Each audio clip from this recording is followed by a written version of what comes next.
Isang Humstastic na hapon, our Humstastic cuties mula Luzon, Visayas, and Mindanao. Ako ang inyong Humstastic Tutor G, ang Gigil na gigil na kayo'y paglingkuran at matuto sa hapong ito. So welcome sa inyong DepEd Itulay Online Tutorial Program na handog sa inyo ng Department of Education sa pangunguna ng Educational Technology Unit. This is our Quarter 4, Week 4, entitled Settings, Processes, Methods, and Tools in Communication. Ayan. So, samahan nyo ako sa isa na namang makabuluhang pag-aaral sa hapong ito. At abangan din natin ang ating mga Cuties of the Week, Cutie of the Week, at ang ating lesson ay madali lang para sa inyong lahat. Kaya subaybayan nyo yan ngayong hapong ito. Ayan, okay. Ngayon, kilalanin natin itong ating dalaga na Cutie of the Week. Okay, siya si Shamelty Dumelod ng 11 Karl Marx mula sa San Mariano National High School, Maine. SDO Isabela, ang kanyang subject teacher ay si Sir Nathaniel B. Castro. Thank you, Sir Nathaniel Castro. And ang kanilang principal ay si Ma'am Glenda I. Pira. Yan, congratulations, Shamel, sa iyong laging pagtutok at napakagaling at napaka-active na pagsagot sa ating mga questions last week. Ayan, hello, Shamel. Ayan si Shamel. Siya ay kasama natin today. Hello sa iyo. Ayan, okay. So, congratulations din sa lahat ng ating mga cuties na lagi naman sinasamahan tayo every week sa ating mga activities. Ayan, hello sa iyo, Tristan Hakamile, Jen Perlado, Charlon Pagulayan, Angela Pangilinan, hello sa inyo. Ayan, so ang dami nating mga cuties today. Thank you for joining me. Okay. So, again, hello sa ating lahat, sa ating mga cuties, sa ating mga teachers, and syempre gusto ko ring batiin ang aking mga co-teachers sa Maligaya National High School. Hello po sa inyo, lalo na sa aming principal na si Ma'am Jesusa D. Bote. Ayan. Hello kay Levia Lexis Lucas ng San Mariano National High School. Ayan, suki natin ang San Mariano National High School. SDO Isabela. Ayan, okay. So, let's move on. So, amin naman pong pinapasalamatan ang DepEd Manila para sa module na ating gagamitin today. Okay, so let us go to our objectives. At the end of this session, the tutees should be able to identify the settings, processes, methods, and tools in communication, assess the suitability of a communication media channel for different types of settings and purposes, and value the importance of communication media channels for different purposes. Ayan, at bago ang lahat, tayo ay magkakaroon ng pre-test. Okay, write a check mark if you agree and an X mark if you disagree with each statement indicated sa ating mga next slide. Ayan, so X and check mark only. Okay, so let's begin, cuties. So number 1, the settings or the place affects the communication. Ano sa tingin niyo, cuties? Tama ba ito or hindi? Okay? The settings or the place affects the communication. So, isusulat lang natin ang number 1 plus ang ating sagot. Ayan, may sagot na po tayo mula kay Althea L. Natividad. Ang kanyang sagot ay check. Ayan, tama kaya si Althea? Ayan, lumalabas ng ating mga sagot mula sa cuties. Si Ira Nadora Bantaculo, ang kanyang sagot ay check. Si Shamel Tenyoso Dumelot, ang kanyang sagot naman ay agree. Ibig sabihin, check yon. Ayan, so yan, mayroon na tayong mga sagot. Alamin natin kung ano nga ba ang tamang sagot. So, ang tamang sagot, dear cuties, sabi ni Lorraine, ay check. At ni Tristan, ayan, very good cuties. Tama kayo sa inyong sagot sa number 1. Ayan, let's go to number 2. Message encoding is according to Plato. Message encoding is according to Plato. That is number 2. Is this check or X? Ayan, tingnan nga natin kung masasagot natin to, mga cuties. Ano kaya sa tingin natin? Is this an X or a check? Ayan. Meron na ba tayong mga sagot? Ayan, sige, sagot lang na sagot, dear Chutis, ha? Ayan, may sagot na tayo. Napakabilis ni Althea L. Natividad. Ang kanyang sagot ay check. Ayan, check ang kanyang sagot. Si Ira Nadora, check din. Si Angela Pangilinan, check. Ayan, puro check ang aking nakikita. Pero alamin natin, tama ba kayo, dear Chutis? Ayan, alamin natin. And the answer is... No, it's an X. Ayan, alamin natin kung sino nga ba yan ang nagsabi niyan. Okay, number 3 na tayo. Number 3, the speaker is the only one that is vital for effective communication. Good afternoon, Tutor Janine Santos. Ayan, number 3 na tayo, dear Chutis. The speaker is the only one that is vital for effective communication. Tama ba yan? Do you agree or not? Ayan, do you agree or disagree? Ano nga ba ang ating sagot sa number 3? Ayan, sa tingin ko, ang sagot ni Shamel ay number 3. Ang sagot niya ay disagree. Si Angela Pangilinan, check. Ayan, may mga sagot na tayo sa number 3, ano? Okay, meron pa bang mga sagot dyan na pinag-iisipan nating mabuti kung ano nga ba ang tamang sagot ang ating isasagot sa number 3, no? Okay, alamin natin dahil may mga sumagot na. Ang tamang sagot ay X. Ayan, tama, Jen Perlado ang iyong sagot. Ang sagot ay letter X. Ayan, may mga sumagot naman ng letter X. Okay, next na tayo. Number 4, the use of technology is a modern way of communicating. Gumagamit nga ba tayo ng technology for communication? Is it a check or X? Ayan, masasagot ba ng ating mga chutis to? Ayan, mabibilis, no? Kayang-kaya natin tong sagutin, dear chutis. Sabi ni Althea Natividad, she agrees. Ayan, pagbaliktad pala ito. Agree siya. Ayan. So, meron tayong mga sagot sa mga number 4, no? Si Shamel Dumelod, ang kanyang sagot ay check. Ayan, check. Ito pala, check. Bea May Empainado, hello, check. Jamia, ayan, puro check ang aking nakikita ngayon. Alamin natin, baka naman X ang sagot. Ayan, tingnan natin. Okay, very good, Chutis. Ang sagot ay agree or check. Very good. Okay, sa last number tayo. Number 5. To understand the information, it does not need to decode the message. For number 5 question, to understand the information, it does not need to decode the message. Ano kaya ang sagot dito? Is it a check or X? Okay, ano nga ba ang tamang sagot? Sabi ni Althea L. Natividad ay X. Ayan. Okay, so may mga sagot pa ba tayo? Ayan, sunod-sunod na ang sagot. Sabi ni Shamel Teñoso Dumelot, check. Sabi ni Marinette Salaginto Vizcara, X. Ayan, may mga halo-halo ang sagot natin. May X, may check din. Ayan, titignan natin kung ano nga ba ang tamang sagot. Jamia, X ba? Nessie, ayan.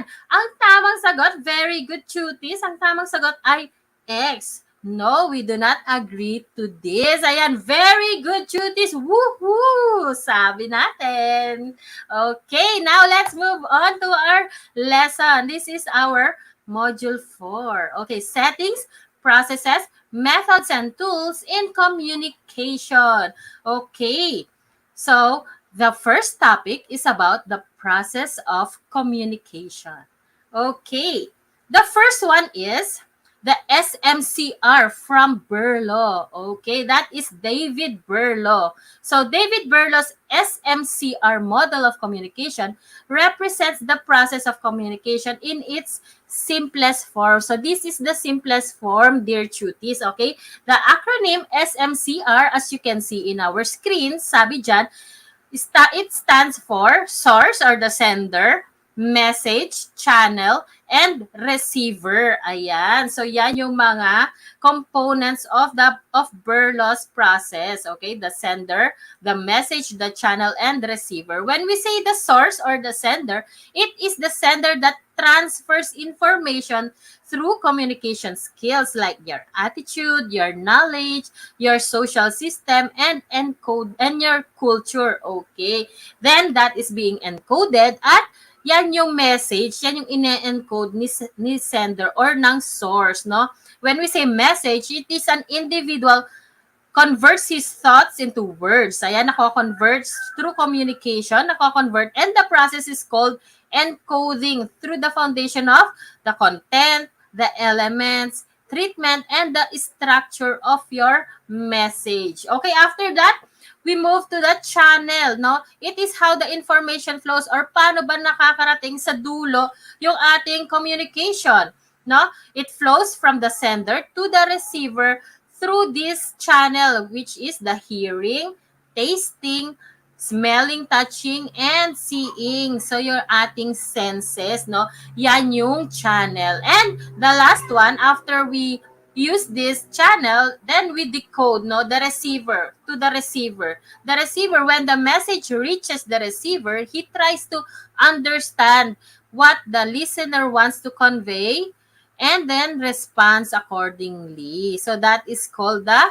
decoding. Ayan. So that is the simplest form of communication, the SMCR, according to David Berlo. Ayan. That is number 1. Okay, so the second one is message encoding model by, ayan, sabi natin kanina sa ating pre-test, Plato. Hindi po kay Plato yon. It is by Aristotle. Ayan. So Aristotle's model is mainly focused on speaker and the speech, no?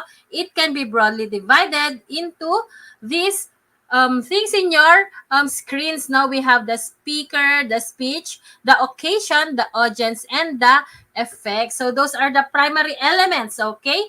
Then Aristotle's communication model is a very important. The very important role is that of the speaker's role. Ayan ang aking sinasabi.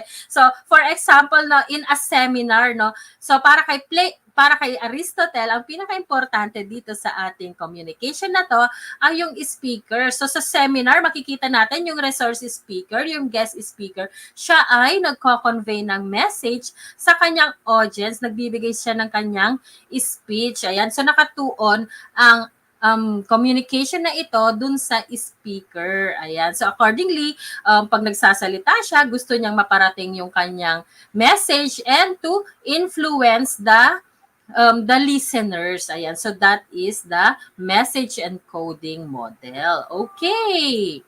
Now, good afternoon, Leslie Tongohan. Okay, number 3, we have Scrum's model of communication. Ayan. So, ito namang Scrum's model of communication.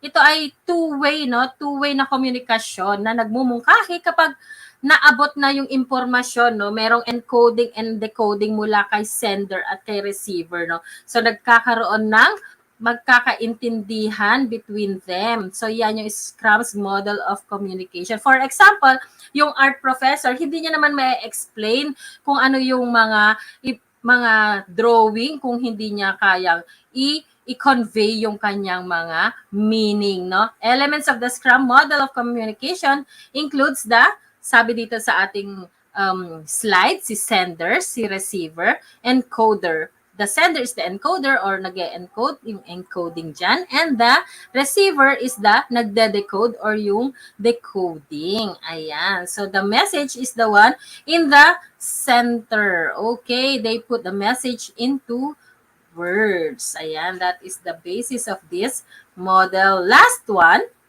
The last one, ayan, cuties. Tignan nyo nga kung ano tong last na model natin ng communication. Okay. This is our next one. This is the helical model of communication that is by Frank Dance, no? Si Frank Dance ang nag-propose nitong communication model na ito. Ano ang sinasabi dito sa communication model na ito? So, Dance argued that an individual begins communicating from the day he was born, no? From yung kanyang pag-iyak, no? Mula nung pinalo siya ng doktor, yan na yung kanyang nag-start na or nag-begin na yung kanyang communication, no? Pinakita na niya kung ano yung gusto niyang i-communicate or nilabas na nung bata, nung ikaw ay pinanganak, nung pinalo ka at umiyak ka, yan. Lumabas na ang iyong process, your iyong way of communication. So sabi dito sa helical model of communication, tuloy-tuloy daw ang ating changes of communication or nag-evolve tayo sa ating pakikipag-communicate. Ayan, so ang helical model ng komunikasyon ay isang siklo, no? Isang cycle, no? Tuloy-tuloy na cycle at hindi pa ulit-ulit, hindi rin siya naiipon at naiimpluwensyahan siya through time. Nag-iiba yung ating paraan ng pakikipag-communicate. So that is the helical model of communication by Frank Dance. Ayan. Okay, so next one we have the settings in communication. Ayan. Ano nga ba yung mga iba't ibang setting ng communication? Saan-saan bang lugar or mga paraan? Okay, let's have the first one. The first one is ang government. Sabi dito, the places where communication occur mostly include government, the place of government activities, particularly for good governance. It carries out communication functions and various communication tools at its clearance. Ayan. Okay, so ito yung unang setting natin ng communication, ano? We have the government. So dito sa lugar ng government, ito yung sabi natin pamahalaan or yung gobyerno. Ito yung lugar ng mga aktibidad para sa, syempre, gobyerno, no? So importante ang komunikasyon para sa mabuting pamamahala, no? Sa kanilang nasasakupan or para maibigay nila yung kanilang tamang services or impormasyon tungkol sa gobyerno. So that is the first setting of communication. Next one, we have the private sector. Ayan. So communication for them is to advertise the aims to make a profit. Ayan. Ito naman yung private sector, no? To make a profit from the services and goods they offer, emerging of their corporate communication. It is a special field of strategy in which a company adapts to create, communicate, and maintain business images among its customers. So dito, papasok dito yung mga commercials, no? Mga advertisements. So ang process nila ng communication is to advertise their products and services also. Ayan, so communication, this is the setting of communication kung saan yung private sector i-showcase nila yung kanilang products para ating bilhin or ating gamitin. Yan ang private sector. Ayan, are you still with me, dear cuties? Naiintindihan pa ba ang ating lesson today? Ayan, hello sa lahat. Hello, Rachel Baglao Aswit. Hello, Ira Nadora, and hello, Angela Pangilinan. Ayan. Next, we have civil society. This includes various non-government organizations, charities, foundations, and alike that have advocacy on social justice. Ayan. Communication in this sense is defined by the mission and action chosen in civil societies. Okay, dito naman sa civil society, kasama dito yung iba't ibang mga non-governmental organizations, yung mga NGO, no? Yung pagkakawang gawa, mga foundation, mga advocacy, ganyan, mga advokasya, no? Para sa justice ng lipunan, social justice. Ayan, for example, yung alam ko nakikita natin sa ating mga social media sites, yung mga established na civil societies for advocacies for animal abuse, no? Sila yung mga nangangalaga at nagproprotekta para sa mga naabuso at mga neglected na mga hayop. So they use communication, or this is another setting of communication to voice out their advocacy. So that is an example. Ayan. Okay. Hi, Althea Natividad. Hi, Thea. Ayan. Okay. Next, we have the school setting. Okay. It is an educational and social institution. Okay, communication tends to be more formal and academic, but for values as well to be respectful and diligent. So that is the setting of communication, which is the school kung saan ginagamit ang communication para kayo, dear cuties, ay matuto. Ayan. Okay, so that is, simply put, the setting of communication in school. Ayan. Okay. Next one, lastly, we have the community.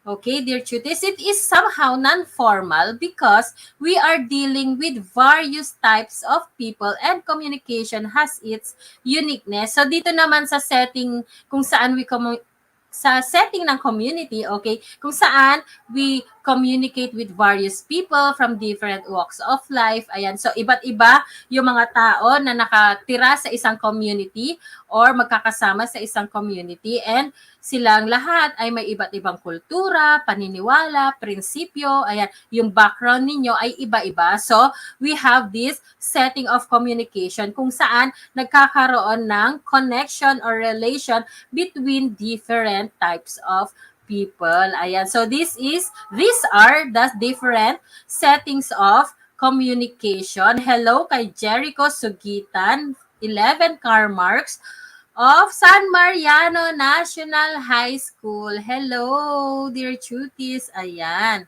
Okay. Next one we have, no? Methods of communication. Paano ba tayo makipag-communicate?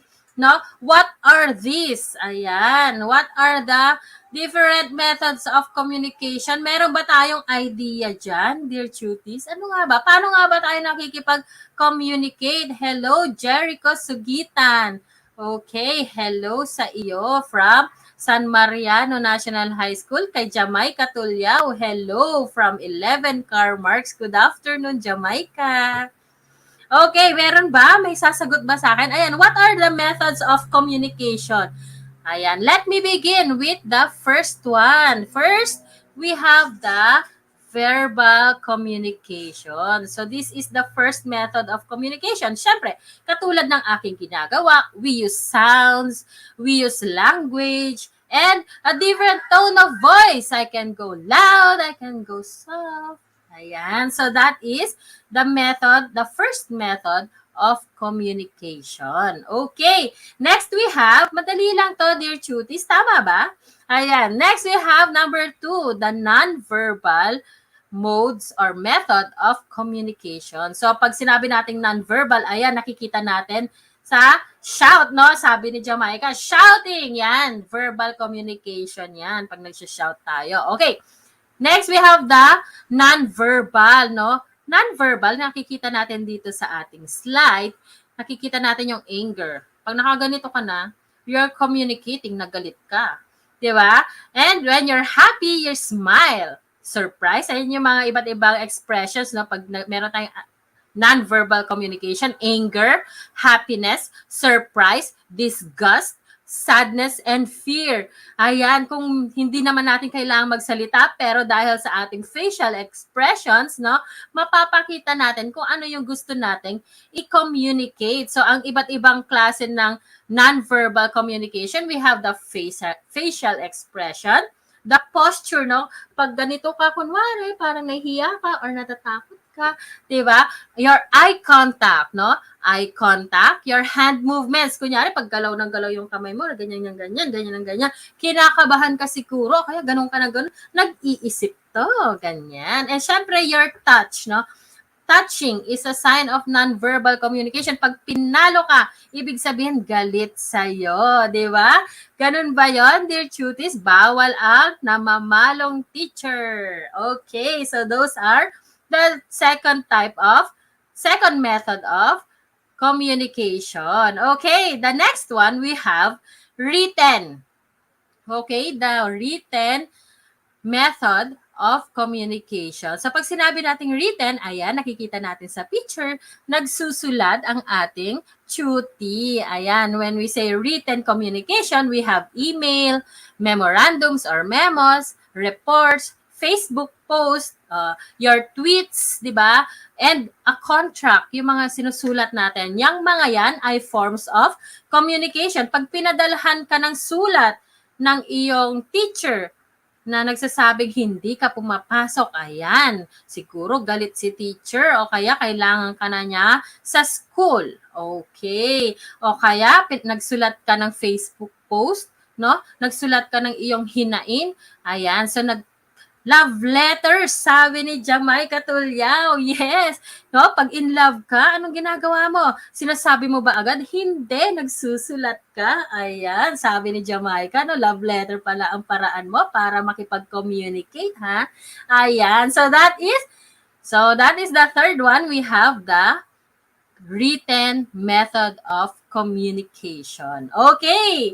Now, the last one, we have the listening method of communication. Okay, this is also easy, no? Listening or the act of listening or active listening, no? And the visuals, yung sign language, no? Illustration, symbols, picture, memes, videos, yung mga yan. Yung mga iba't iba, kahit yung images lang. So that is also part of listening, no? Nakikinig kayo habang may nagsasalitang speaker or habang nagsasalita si Tutor G, ayan, nakikinig kayo. That is called active listening. And while you are listening, I am communicating to you. Ayan. So those are the 4 methods of communication. Ayan. Very good, Chutis. Thank you sa inyong active na pakikipag-usap sa akin ngayon. Okay, now we have the tools. No? Sinabi nating tools in communication, no? It includes all that we use in both communicating with others and interpreting the information we have received from them. So, okay, nakikita nyo ba yung picture na maliit dyan? Ayan. So, nandyan yung iba't ibang tools of communication, no? Hello, Charles Joshua Liwanag. Hello sa iyo. Baka CJ. Hi, CJ. Okay, so these are the different tools of communication na nakikita natin dito sa ating screens, no? These are, but not limited to, syempre sabi natin, mail, email, telephones, computers, ano ba yung mga nandyan? Mobile phones, ayan, nandyan, may music din, may SMS at text messaging, nandyan sa picture, Wi-Fi, nandyan din, internet, nandyan, no, networking sites, nandyan yung Twitter, no, andyan. So, web conferencing, nandyan din, ayan yung mga iba't ibang tools of communication. So, those are the different tools of communication that we use to interpret and deliver messages. Okay, through communication. So naintindihan ba natin ang ating lesson today about the settings, methods, tools, processes of communication, dear cuties? Ayan, so dahil tapos na ang ating pagdidiscuss, gusto ko naman malaman kung meron ba tayong naintindihan sa ating lesson. Hello, Marshall Bulan Bakay.